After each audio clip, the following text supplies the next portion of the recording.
राधे राधे दोस्तों, welcome back to my channel movies with Hindi. आज हम लोग एक्सप्लेन करने वाले हैं the secret of Siledar web series का, जिसका टोटल 6 पार्ट है और हम टोटल के टोटल पार्ट आज ही एक्सप्लेन करेंगे। तो बिना कोई टाइम गवाए चलते सीधा एक्सप्लेनेशन की तरफ। पर जाने से पहले मैं आप सबसे रिक्वेस्ट करना चाहूँगी, जो भी मेरे चैनल पर नए आते हैं प्लीज़ मेरे चैनल को लाइक और सब्सक्राइब कर लीजिए, ताकि ऐसी इंटरेस्टिंग वेब सीरीज़ मूवीज़ में आप लोग के लिए ला सकूँ। तो चलते सीधा स्टोरी की तरफ।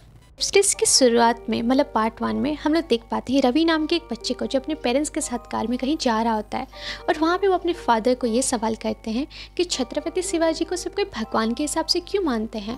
जहाँ पे उनके पापा उनको ये बताते कि छत्रपति शिवाजी जो थे वो महाराजा नहीं, वो भगवान थे प्रजा के लिए। वो अपनी प्रजा के लिए अपनी जान की कुर्बानी दी थी। इनफैक्ट वो अपने खजानों को, अपने देशवासियों को हमेशा दुश्मनों से बचा के रखा करते थे। इसलिए आज के ज़माने में हर कोई उनको भगवान मानता है। यहाँ पे रवि को अपने पापा के मुँह से ये सारी बातें सुनने के बाद छत्रपति शिवाजी के ऊपर और भी ज़्यादा प्राउड फील होता है। और उसी वक्त ऐसा व्यूअर्स हम लोग देख पाते हैं कि रवि के पापा के कार को पीछे से कोई ट्रक आके बार बार धक्का दे रहा होता है। जब रवि के पापा कार को हैंडल करने की कोशिश करते हैं, उसी वक्त वो गाड़ी वाले के साथ प्रेशर होने की वजह से वो गाड़ी खाई में जाके गिरती है, जहाँ पे इनकी कार जाके पानी में डूब जाती है। रवि के पापा बहुत ही मुश्किल से रवि को कार से बाहर तो निकाल देते हैं, पर अनफॉर्चुनेटली ना वो खुद बच पाते हैं, ना उनकी बीवी को बचा पाते हैं, जिसकी वजह से यहाँ पे रवि अकेला जिंदा रहता है। उसके बाद हमें कुछ सालों के बाद का सीन दिखाया जाता है, जहाँ पे हम रवि को देख पाते हैं जो अभी नौजवान हो चुका था, मतलब वो अब मेच्योर और बड़ा हो चुका था। यहाँ पे उसके साथ एक दोस्त होता है उसका, जो बचपन से उसके साथ रहा करता था। और रवि यहाँ पे छत्रपति शिवाजी राव को अभी भी अपना आइडल माना करता था और उनके हर एक जगह में जाके विजिट करता था, ट्रैकिंग किया करता था अपने दोस्त के साथ, जहाँ पे हम अभी भी उसको एक ट्रैकिंग जगह पे देख पाते हैं। यहाँ पे रवि के साथ जो लड़का होता है उसका नाम आदि होता है, और रवि आदि को अपनी जान से भी ज़्यादा प्यार करता था। यहाँ पे रवि के बारे में हमें एक चीज़ ये पता चलती है कि वो हर बार छत्रपति शिवाजी के हर एक किले पे जाके ट्रैकिंग किया करता था, वहाँ पे विजिट किया करता था। इनफैक्ट उसकी वीडियोस बना के वो यूट्यूब पे भी पोस्ट किया करता था, क्योंकि उसको छत्रपति शिवाजी के ऊपर काफ़ी ज़्यादा दिलचस्पी थी। जब वो लोग ट्रैकिंग कर रहे होते हैं तब उनको प्रियल नाम की एक लड़की का कॉल आता है, जो पेशे से एक वकील होती है, जो उनको ये कहती है कि आज हमारे दीक्षित सर का लेक्चर है और मेक श्योर तुम्हें वो लेक्चर अटेंड करना चाहिए, और तुम्हें ये लेक्चर काफ़ी ज़्यादा इंटरेस्ट भी लगेगा। जिसको सुनने के बाद रवि और आदि दोनों निकल जाते हैं उस लेक्चर को सुनने के लिए। इधर हम उसी लेक्चर जो टीचर हैं उनको हम देख पाते हैं कार के अंदर बैठ के, वो भी रवि के ऊपर ही नज़र रखा करते थे। मतलब मैक्सिमम टाइम वो रवि के जो यूट्यूब वीडियोज़ होते हैं, जो ब्लॉग होते हैं ट्रैकिंग के, उन सबको देखा करते थे और मनी मन कहीं ना कहीं उसके ऊपर वो नज़र भी रखा करते थे। इधर दीक्षित सर उसके बाद एक मंदिर में जाते हैं, जिस मंदिर में प्रशिक नाम का एक व्यक्ति उनसे मिलने के लिए आता है, जहाँ पे दीक्षित सर उनको ये कहते हैं कि मुझे कैंसर है, मैं हार्डली अभी 6 महीने से ज़्यादा जिंदा नहीं रह सकता। अब कैसे भी करके हमें खजाने के जो असली हकदार, जो उसका सोल्जर है, उसको ढूंढना पड़ेगा, और कहीं ना कहीं वो मुझे मिल चुका है। और साथ ही साथ वो यहाँ पे उसको ये भी कहते हैं कि तुम्हें कैसे भी करके अब उस आदमी को ये जो जिम्मेदारी है खजाना बचाने की, वो सौंप देनी चाहिए। और उसके बाद उनको ये भी कहते हैं कि पीछे नदी के पास तुम्हें एक चाबी मिलेगी पानी के अंदर, तो तुम उस चीज़ को उठा के रख लेना। उसके बाद सुन के वो भी वहाँ से निकल जाते हैं। इधर हमें राम नाम के एक गवर्नमेंट आदमी को दिखाया जाता है, जो अपने गुंडे को फ़ोन करके ये कहता है कि तुम दीक्षित के ऊपर नज़र बनाए रखना, क्योंकि खजाना का चाबी और खजाने की जो हकीकत है वो सिर्फ और सिर्फ दीक्षित को पता है। जिसके बाद उस गुंडे को भी हम देख पाते हैं जो दीक्षित के ऊपर नज़र गड़ाए रखा था। इधर हम प्रशिक को भी देख पाते हैं, जो मंदिर के पीछे पानी में जाके जब चेक करता है तो उसको उस चाबी एक पानी के अंदर जगह में चाबी मिलती है। अब उस चाबी को लेके प्रशिक वहाँ से निकल जाता है तुरंत। इसके बाद सीन सीधा कट करके उसी मीटिंग में दिखाया जाता है, जहाँ पे वो आए होते हैं अपना लेक्चर देने के लिए। दीक्षित के सर को जब लेक्चर देने के लिए स्टेज पे बुलाया जाता है, तो वहाँ पे उनको अचानक से चेस्ट में दर्द होने लगता है, तो तुरंत रवि आके उनको संभालता है। और एज अ व्यूअर्स हमें ये पता चलता है कि रवि पेशे से डॉक्टर भी है, जहाँ पे दीक्षित सर धीरे से रवि के कान में ये कहते हैं कि ये मीटिंग खत्म होने के बाद तो मुझे मेरे केबिन में आके मिलो, मुझे तुमसे कुछ अर्जेंट बात करनी है। जिसको सुनने के बाद रवि भी थोड़ा सा शॉक में चला जाता है कि सडनली इनको मुझसे अकेले में क्या बात करनी है। रवि यहाँ पे दीक्षित सर की उंगली में वो सेम रिंग देखते हैं जो उनके पिताजी की उंगली में था, जहाँ पे ये चीज़ कहीं ना कहीं उनके पिताजी के साथ उसको कनेक्टेबल लगता है। तो इसके बाद वो उनके मीटिंग खत्म होने के बाद उन्हीं के रूम में जाता है, मतलब उनके कैबिन में उनसे मिलने के लिए। इसके बाद सीन सीधा शिफ्ट होता है सीधा राम के ऊपर, जहाँ पे हम उसको देख पाते हैं एक पंडित के घर पे। वो वहाँ पे पंडित जी और उनके कुछ चेले बैठे हुए थे, जहाँ पे वो जाके ये कहते हैं कि मुझे कैसे भी करके उस खजाने को प्राप्त करना है।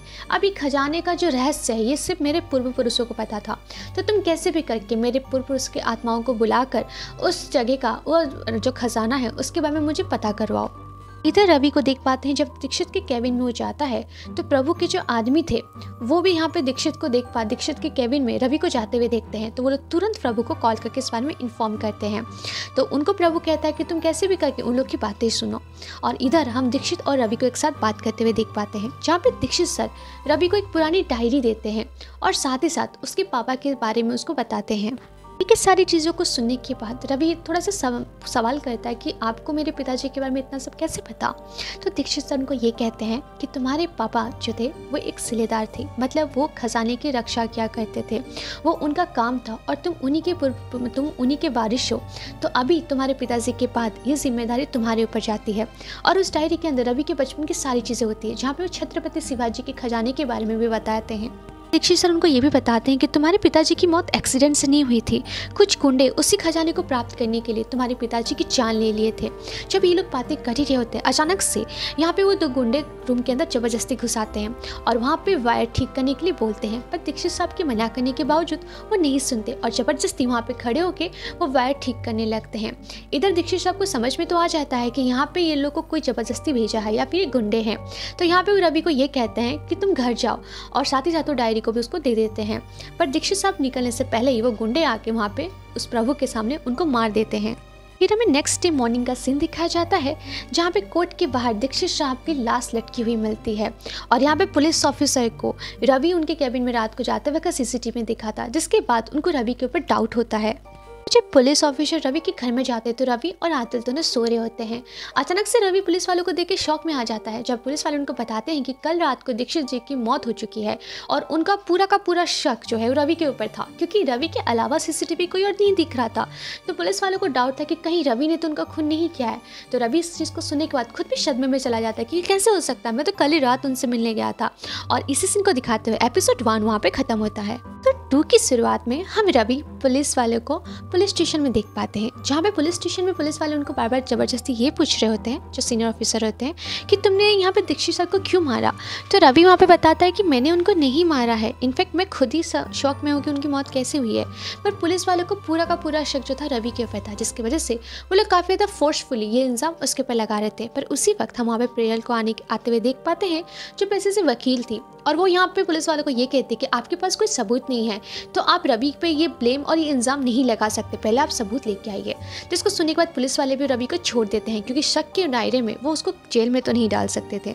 इधर हम प्रियल, रवि और आदि तीनों को एक साथ पुलिस स्टेशन के बाहर देख पाते हैं, जहाँ पे रवि उनको ये बताता है कि दीक्षित सर ने मरने से पहले मुझे खजाने के बारे में बताया था, और साथ ही साथ वो डायरी और वो घड़ी जिसके थ्रू वो यहाँ पे उनको खजाने के बारे में जान सकते हैं। जिसको सुनने के बाद प्रियल शॉक में आ जाती है।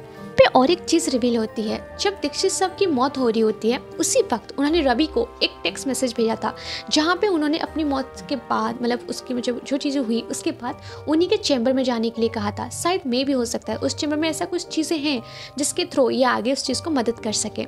जिसको सुनने के बाद यहाँ पे आदिल और प्रियल, रवि तीनों प्लान करते हैं सर के चैम्बर में जाने के लिए।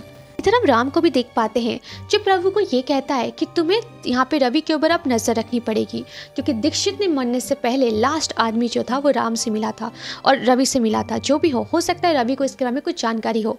इधर हम प्रभु को भी देख पाते हैं, जो दीक्षित के मौत के बाद अब वो रवि के पीछे नज़र गड़ाए बैठा था। इनफैक्ट वो रवि के हर एक मूव को नोट किया करता था। के बाद हमें रवि और प्रियल दोनों को देख पाते हैं, जो चुपके से कोर्ट के अंदर जाके जो सर थे उनके चैम्बर में चले जाते हैं, और इधर आदिल गाड़ी में बैठ के बाहर इन लोगों का इंतजार कर रहा होता है। रवि और प्रियल बहुत जगह ढूंढने के बाद भी उनको कुछ नहीं मिलता, बट एक असस्तंग जो होता है उसके नीचे उनको एक डायरी मिलती है। जिस चीज़ को वो उठाते हैं तो सरकाते हुए लॉक टूट जाता है। अब वो जैसे कि टूटता है तो वहाँ पे एक घड़ी मिलती है, जिसको लेके रवि वहाँ इस पर बात ही कर रहा होता है प्रियल से। उसी वक्त आदिल नोटिस करता है कि बाहर पुलिस वाले आ चुके हैं। अब पुलिस वाले आने की वजह से वो तुरंत वहाँ पे फ़ोन करता है रवि को और इन्फॉर्म करता है बाहर पुलिस वाले आ गए हैं। फिर पुलिस वालों के साथ हम उसके सीनियर ऑफिसर मित्तल सर को भी देख पाते हैं, जो प्रभु को ये पूछता है कि कल रात को तुम्हारे टीम के 2 आदमी तुम इलेक्ट्रिशियन का काम करवाते हो ना। तो बोलते जी हाँ। तो 2 आदमी ज़बरदस्ती सर के रूम में घुसे थे, तो उनको बुलाओ, मुझे कुछ काम था उनसे, मतलब कुछ पूछताछ करनी थी।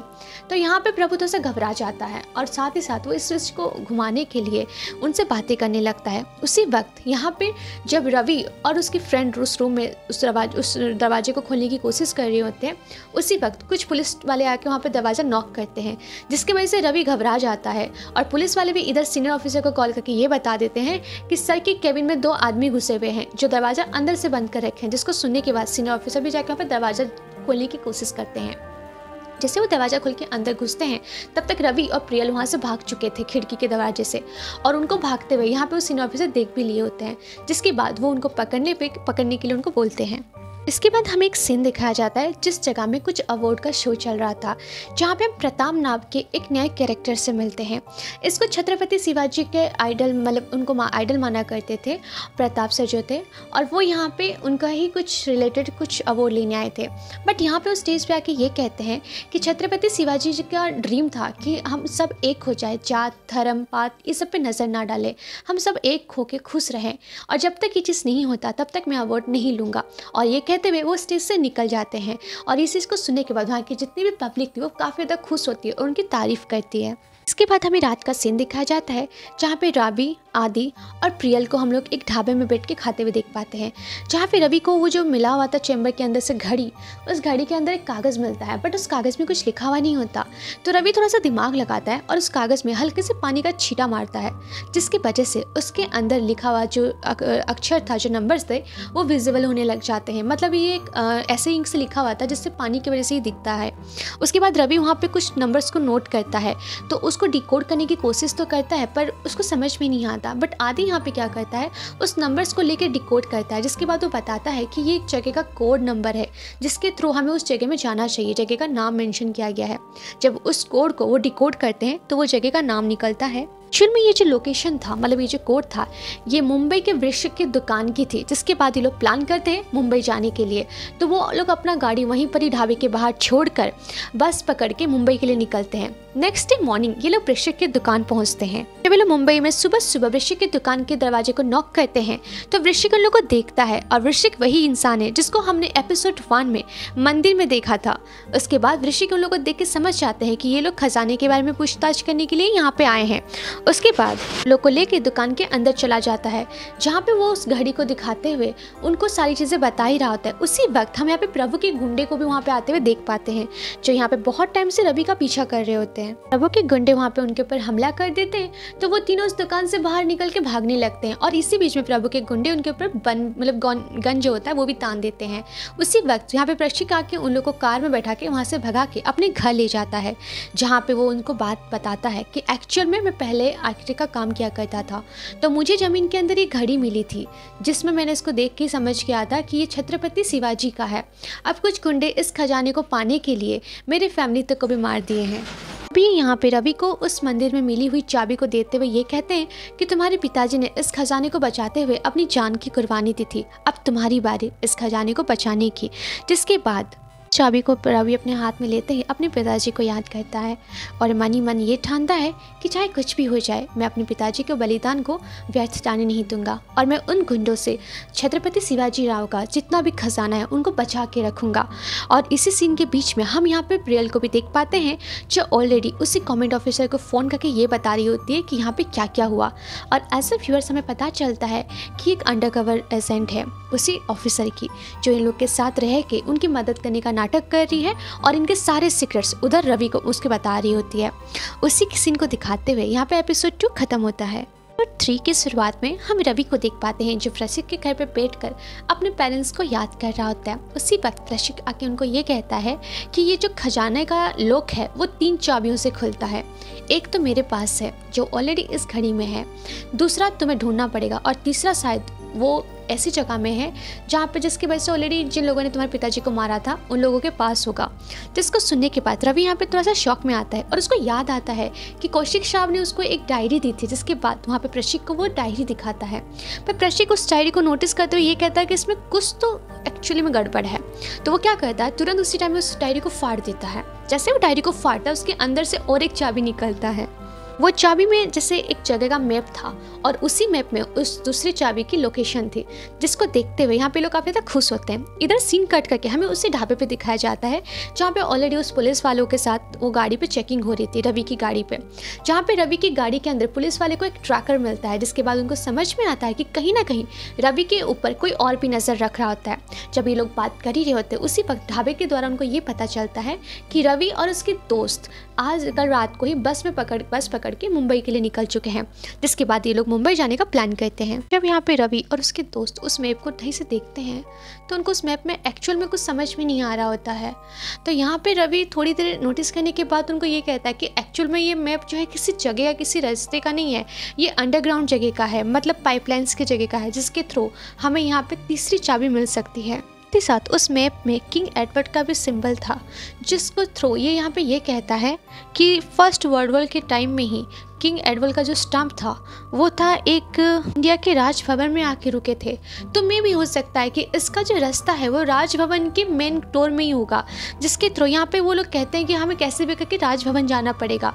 बट यहाँ पे आदि ये कहता है कि राजभवन जाने के लिए हमें पास की ज़रूरत होगी, जो कि हमारे पास नहीं है, और बिना पास के हम लोग राजभवन के अंदर एंट्री नहीं कर सकते।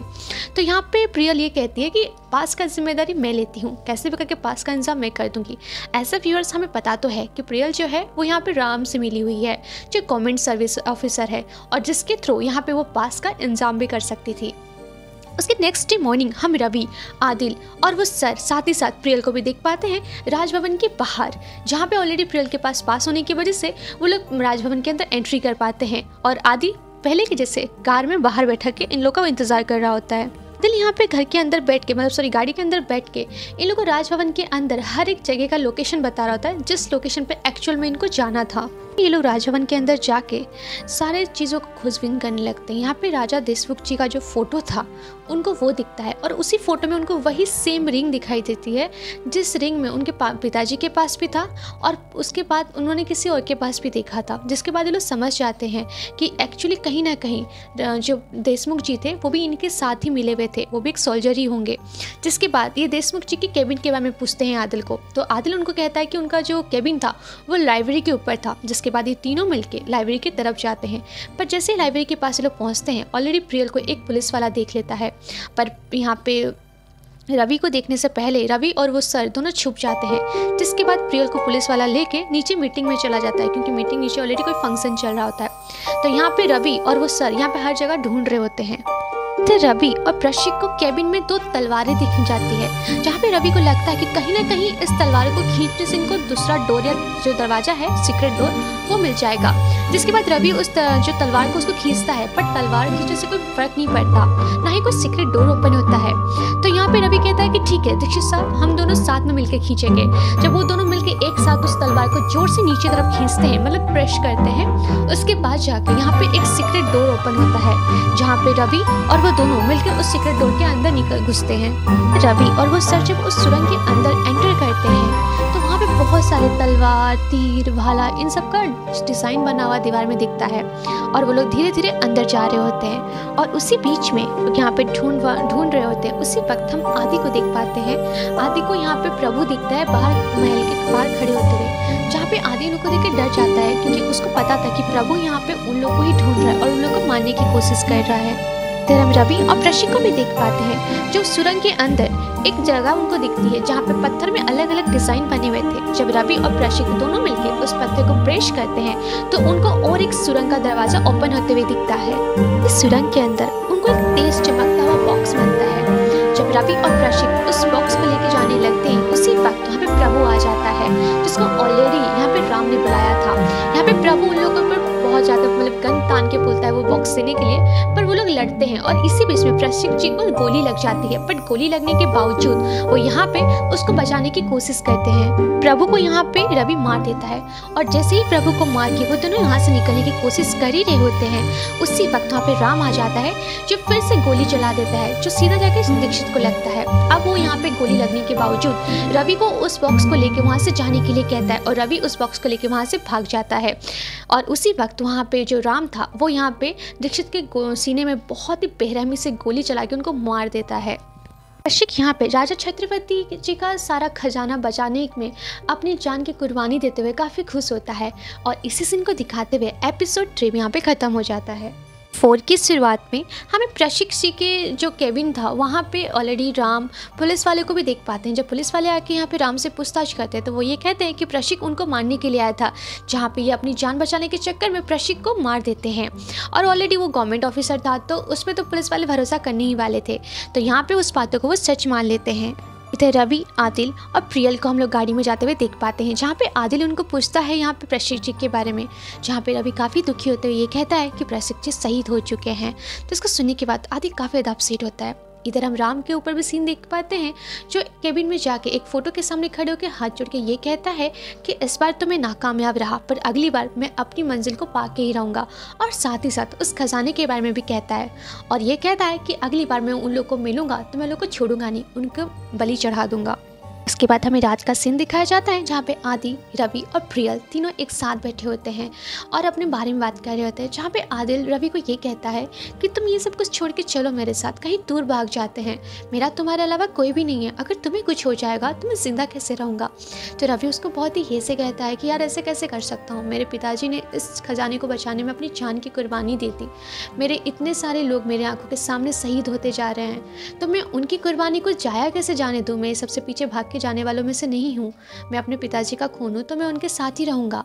तो जिसके बाद वो यहाँ पर डिसाइड करते हैं कि वो लोग यहीं पर ही रहेंगे।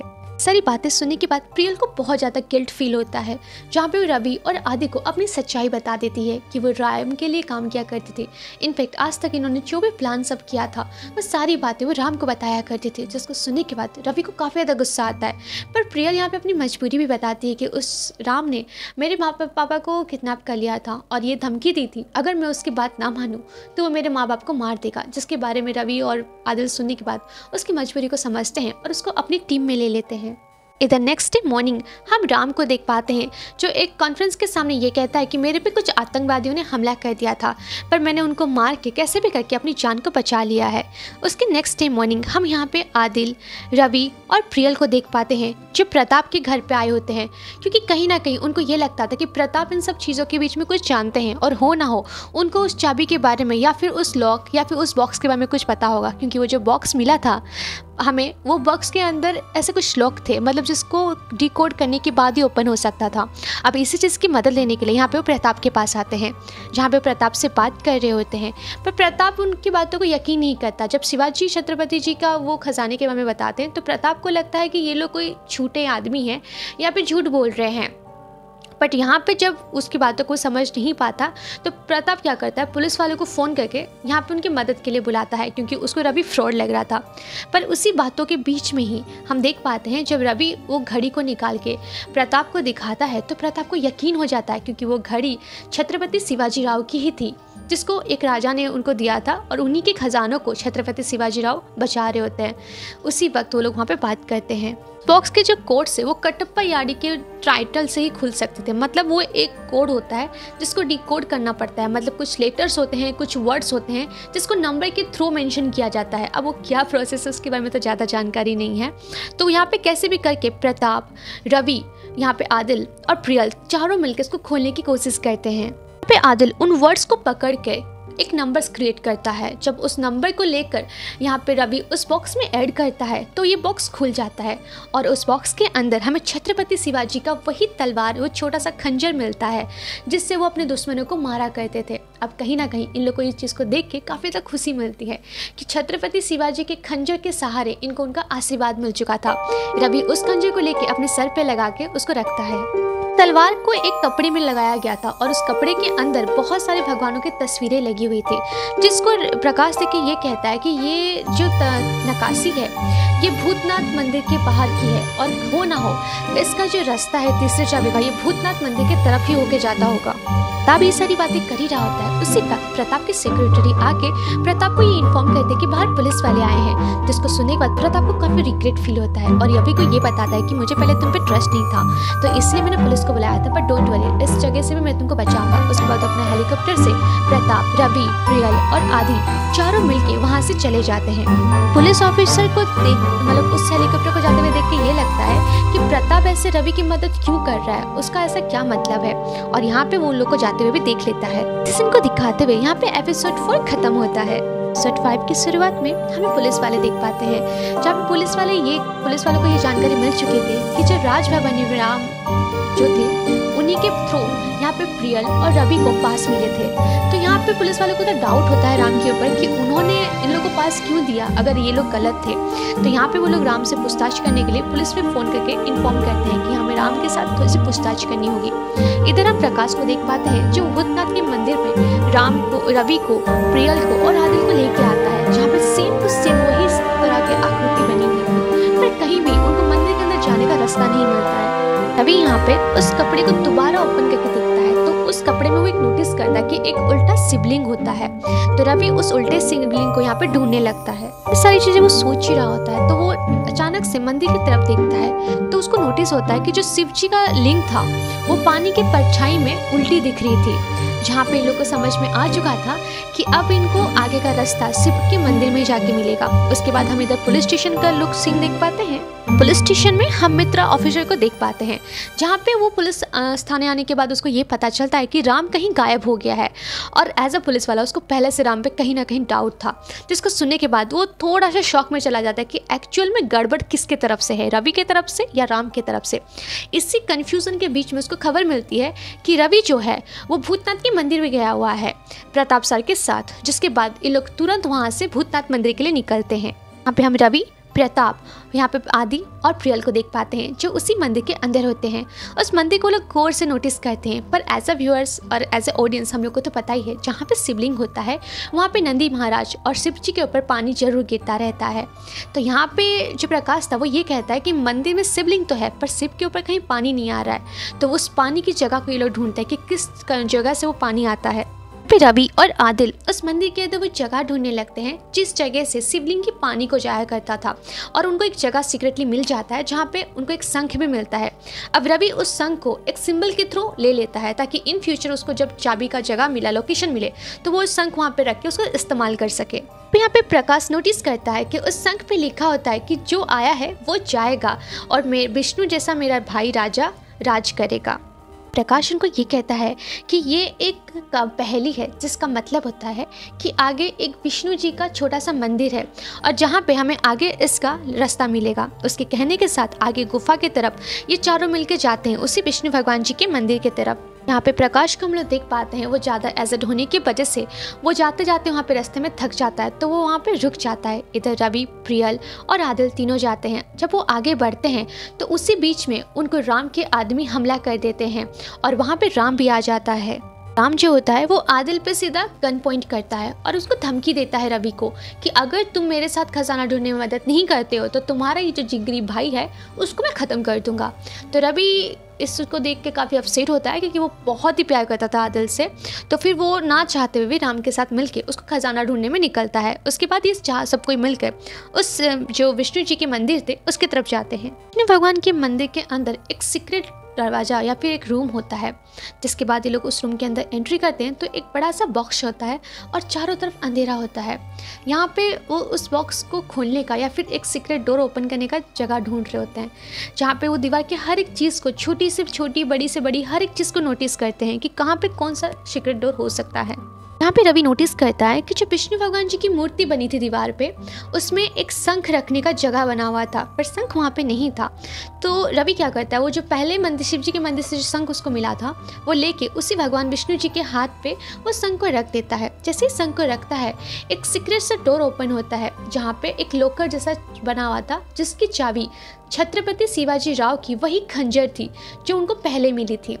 अब रवि क्या करता है, उस खंजर को निकाल के उसी चाबी के लॉकर में डाल देता है। जैसे डालता है एक बहुत बड़ा सा दरवाज़ा खुलता है और दरवाजे के आर पार होता है सोना, चांदी, खजाना।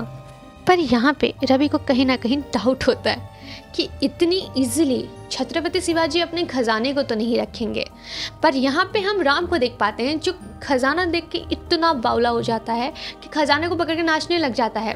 उसी बीच में रवि नोटिस करता है उस जगह को, एक छोटा सा बॉक्स होता है जिस बॉक्स के पास उसको और एक जगह चीज़ मिलती है।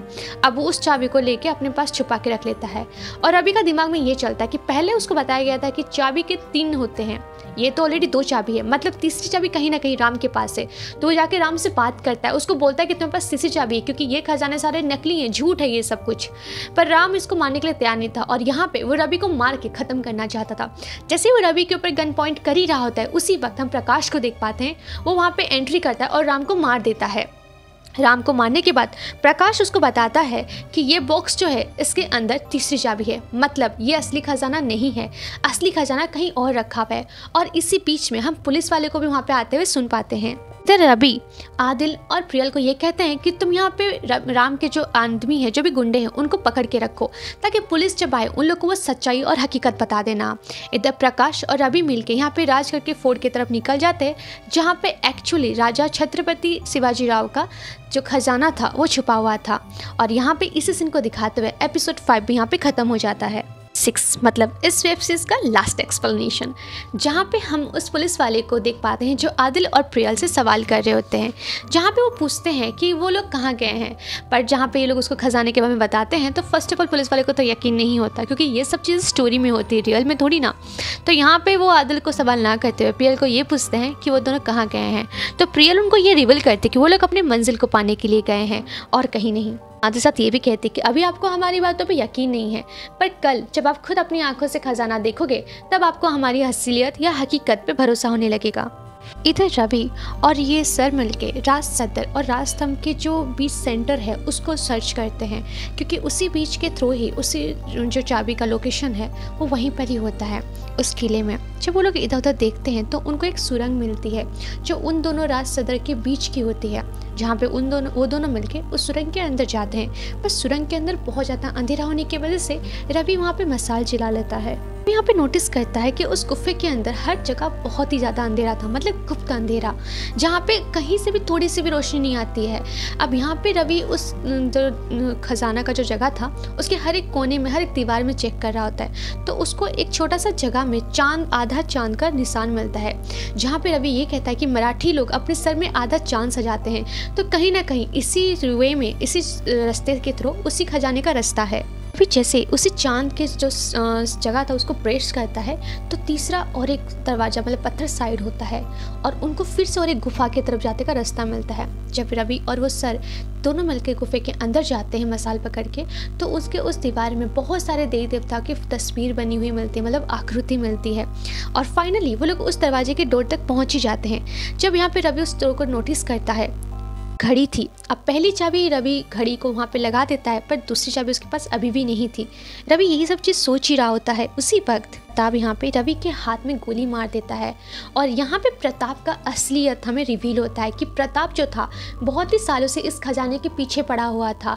इनफैक्ट उसके बहुत सारे जो पहले रिलेटिव्स, मतलब फैमिली मेम्बर्स थे, वो इस खजाने को पाने के लालच में ही मौत के घाट उतर चुके थे। जहाँ पे रवि को ये कहता है कि तुमने मेरी बहुत मदद की इस खजाने को पाने के लिए, मेरे जो पूर्वज थे वो पागल थे, वो मर चुके हैं, बट मैं अब इस खजाने को पालूंगा, अब ये खजाना मेरा होगा। और वो दूसरी चाबी लेके उस दरवाजे को लगा देता है ताकि वो चाबी ओपन कर सके। प्रताप ये दूसरी चाबी वहाँ पे लगाता है तो गुफे में अचानक से बहुत सारा पानी भरने लगता है। अब इसी बीच में रवि को अपने पापा के, अपने जो जितने भी यहाँ पे शहीद हुए थे उन सब की याद आती है और वो अचानक से गुस्से से उठता है और उन लोग को उसको मारने लग जाता है, प्रकाश को। जब वो इतना मारता है कि वहाँ पे मतलब वो संभाल नहीं पाते, ऑलरेडी वो बहुत ही एजेड थे। तो उसके बाद उस गुफे में जब उन दोनों मारपीट कर ही रहे होते तो पानी का जो बहाव था और भी ज़्यादा बढ़ जाता है और उसी बीच में रवि उनसे वो चाबी लेके उस दरवाजे में लगा देता है। फिर प्रकाश की मौत हो चुकी थी। अब रवि उस दरवाजे पर जैसे चाबी लगाता है तो छत्रपति शिवाजी का जो खजाने का डोर था, लास्ट डोर, वो भी ओपन हो जाता है। उस गुफे के अंदर जब रवि आगे निकलता है तो उनको छत्रपति शिवाजी राव का वही सोने का बना हुआ सिंहासन मिलता है जो इतने सालों से खजाने के नाम से वहाँ पर छुपाया गया था। अब रवि उसी सिंहासन के पास घुटने के बल बैठ के उनको हाथ जोड़ के ये कहता है कि आप मेरी धरोहर हो और आपको संभाल के रखना, बचाना ये मेरा कर्तव्य है और मैं आजीवन इस कर्तव्य को निर्वाह करूंगा। और ये कहते हुए यहाँ पे वो हाथ जोड़ के उसके सामने रोने लगता है। सीन को दिखाते हुए एपिसोड 6 मतलब फाइनल एक्सप्लेनेशन भी यहाँ पे खत्म होता है। तो ये थी पूरी वेब सीरीज का एक्सप्लेनेशन। आपको कैसा लगा प्लीज़ मुझे कमेंट करके जरूर बताइएगा। और हाँ, ऐसे ही इंटरेस्टिंग वेब सीरीज और मूवी के लिए मेरे चैनल को सब्सक्राइब करना मत भूलिए। तो नेक्स्ट मिलते हैं नेक्स्ट वीडियो के साथ, तब तक के लिए राधे राधे।